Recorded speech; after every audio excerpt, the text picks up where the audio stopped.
Wanna go up? Sure. Really? We just need to double check Thomas's work. When you see masts fall off, a lot of times it's a tang or something that's been worked. I'm scared of stainless steel. Here is one of the belaying pins.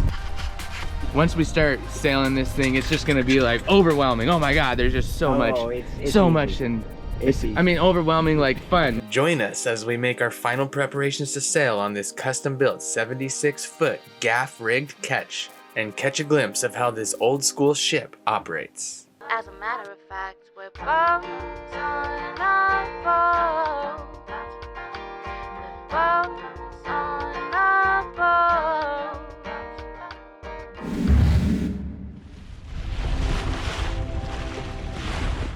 Good morning.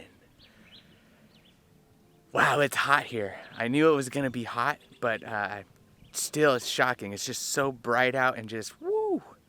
Just right early in the morning you come out, what in the world? And it's just hot. Thomas ran in to do some fiberglass work on the hatch. We got Handy Andy and the boys here to clean the deck and the whole of the boat. And this is a big, big boat, so that's a big, big job. Andy also brought us all the diesel we're gonna need to fill these tanks up. How many gallons? 700 to be exact. And that's the last tank. Little squeezer. That's the last tank. Okay. I'm gonna put this in.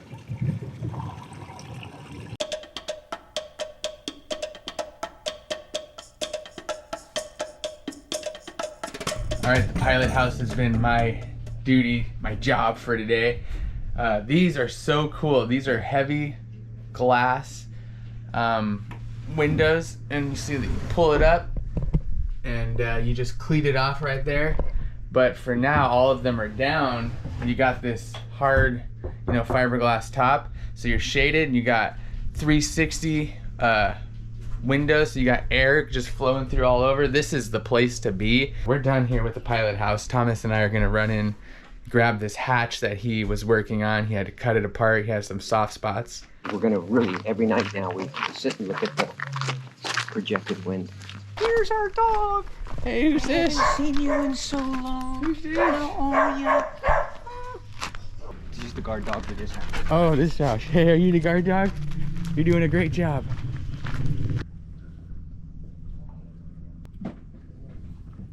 We're going to service all of the blocks. And it's very cool on this boat. They're all made out of lignum vitae. Now, traditionally, they didn't have grease spots, but if I'm machining them now, I put a bigger hole in it and put a zert fitting. So you could just take grease and squeeze it out and then have a little exit hole in each shaft. But these weren't built that way. So I just grab it in and then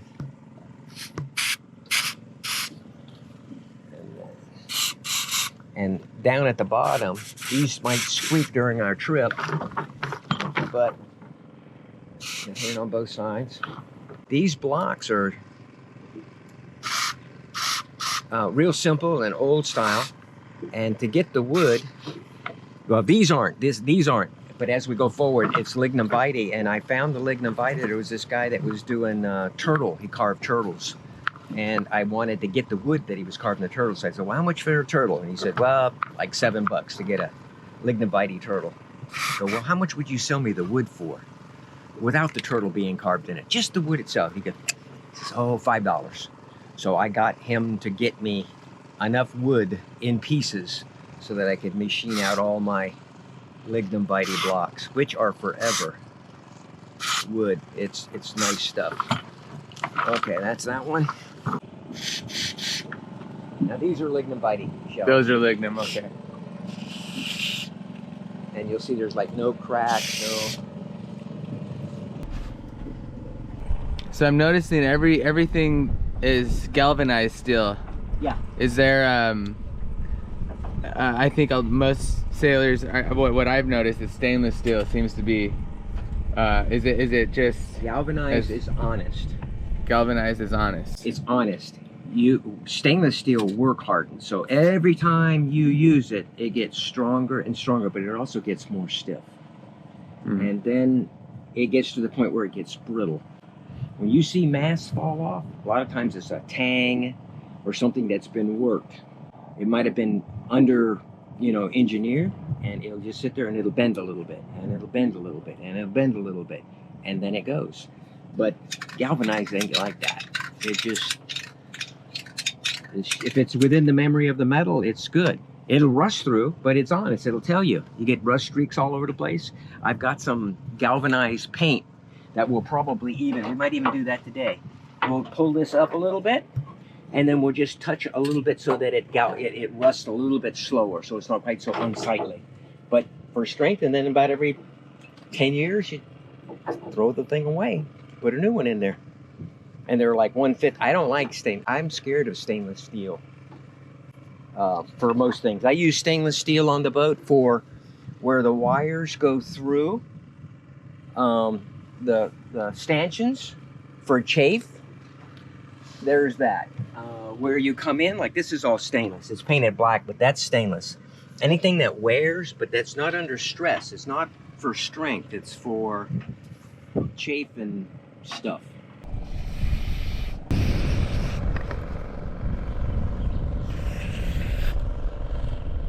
It's gonna be so cool, you know, to pull the sails and just see how this boat runs, you know, and what half of these lines are doing. I'm still not 100% sure yet. There's a lot going on here. We got a 25-foot boom here.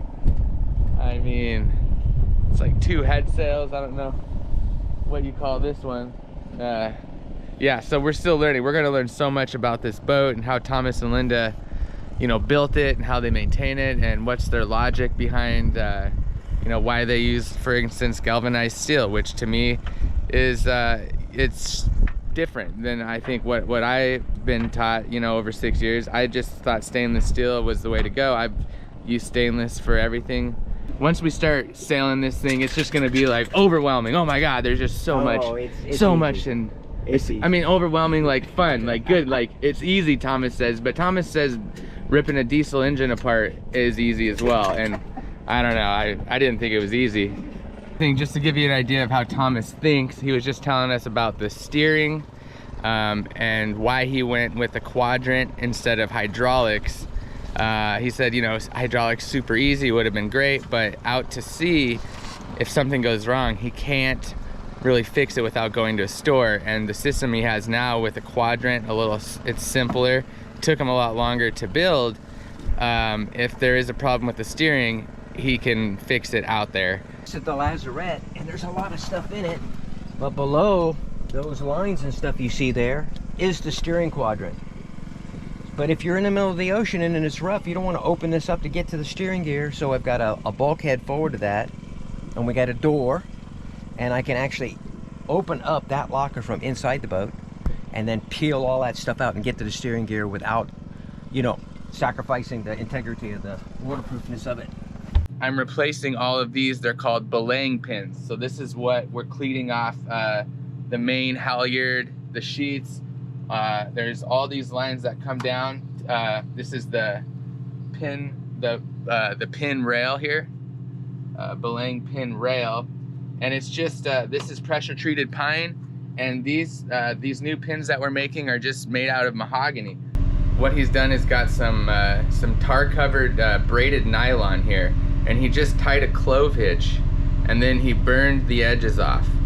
And now what I'm doing is I'm getting epoxy, and I'm gonna mix this 2-part epoxy here, and I'm just gonna coat this nylon so it's hard, solid, and then that's just gonna slide down into the pine. And these were last made, the ones on their boat are original, so they're 20 years old, a little over 20 years old. So we're just gonna replace these, and so this lasts a long time. And it's really cool because I come from a boat where we just use cleats. I've never used a belaying pin, so this seems to me like old school kind of way of doing things. It's wood, you know, it's just a little post going in there, simple.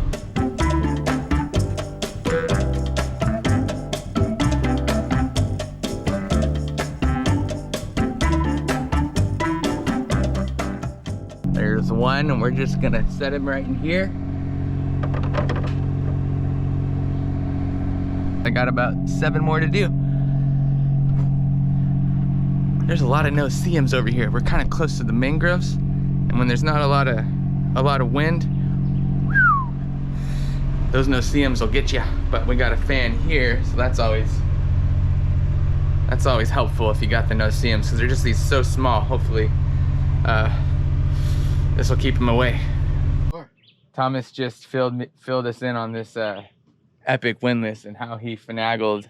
And you didn't finagle. No, it was a fair square. It was a fair square deal. Finagle. You gotta get. Okay, it wasn't finagle, but you know, right. he was building the boat. He had the time. Let's just say so 5/8 inch chain. This is high test chain here. So what he's saying, this chain is rated to dangle heavy things above people. So this is massive chain. So he got 2 anchors, all the chain, and he got that windlass there, all for $10,000.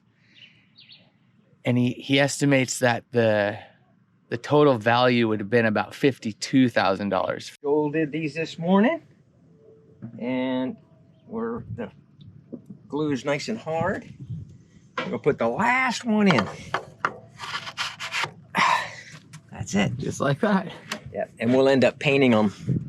Just not that they need paint, but it protects them a little bit more. So there's your bosun's chair. That's my bosun's chair. Rough and rugged. Rough and rugged, he says.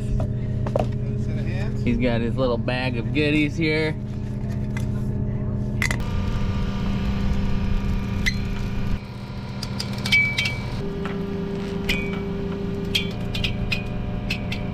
Go to your right and through.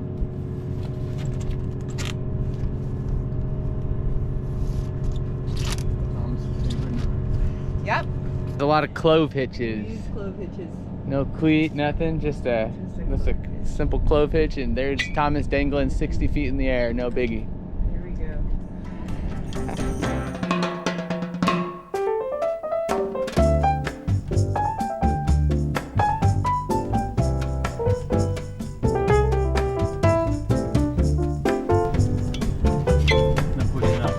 Okay, so now I keep my tension. You're gonna go the opposite way that you did.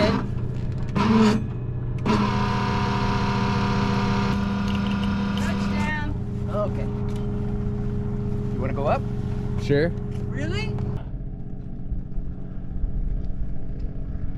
All right, wow. Woo, look at the view up here.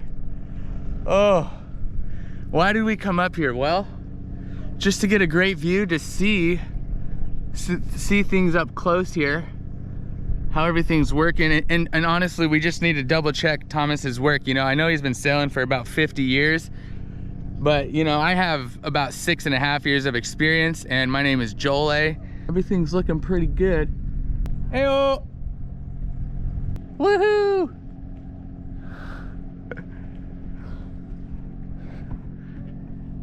The view is nice, and honestly, yeah, my heart's beating a little bit. I don't know, have you guys ever gone up a mast?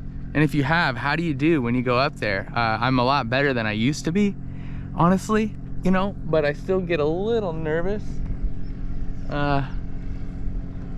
Thomas just tied a little clove hitch and then went ahead and just left me. So I'm just up here now. I've never seen blocks like this before. It's it just has that classic feel. This entire boat does. So there's a lot of blocks, a lot of lines going a lot of places, and more or less I know what's going on, but I think it's really gonna click for us once we actually start sailing this bad boy. One thing you'll notice is there's actually no lines going through this mast. This mast is hollow. He actually took all the oxygen out of it so it wouldn't rust, and everything is run along the outside of the mast. So like my boat has a lot of lines, has a lot of things going through the inside of the mast, and all these things popping out, and if you have something go on, you know, it's a little bit more work. You can't really see what's going on half the time. So at least here you can see everything. It's all out. If you got to replace something, it's really not too bad. What's going on there? Oh wow, look at, so here's the forestay. Look at this. So the forestay comes up, there it is, and it is just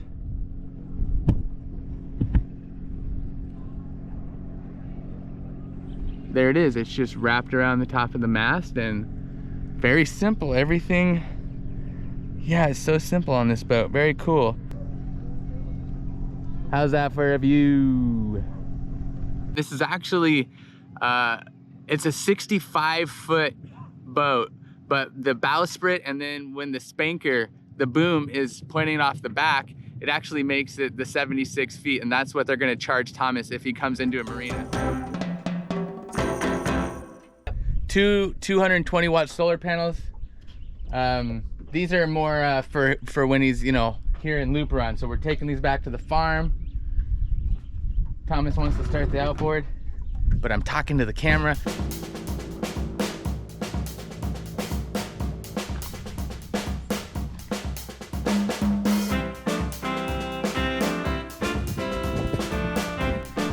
I've had a few chores this morning to do, and right now we're about to jump in.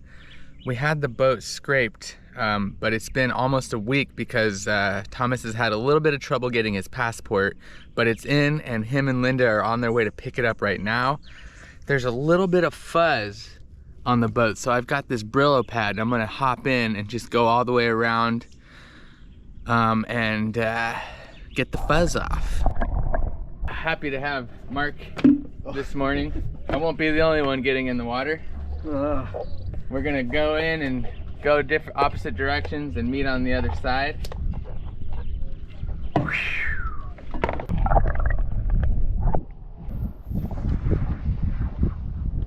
Game changer, having nice fresh water coming right out of a hose.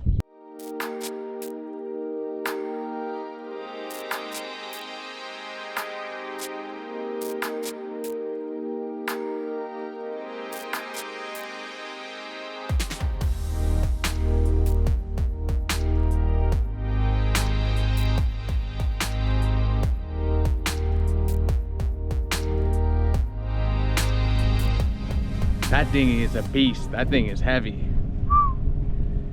Kind of wondered how they're gonna do this and then just lash it just like that, huh, Linda? I don't hear any water in there. I don't either. Yeah, we lashed it. Linda, she did all the lifting. Was it heavy, Linda? Not for me. This is happening. We're doing a last couple of things here. We've got the generator started so we could use the Windless, pulling up some anchors, like just some last second things here. Then we're gonna eat some dinner.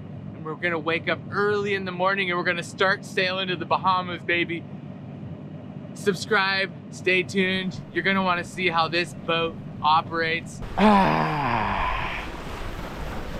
The open sea.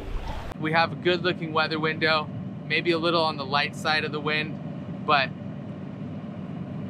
it's good. We're checked out. Woo! Let's go, baby! It's good to be back on a boat. Huh? These are the tales of BOAB. Bum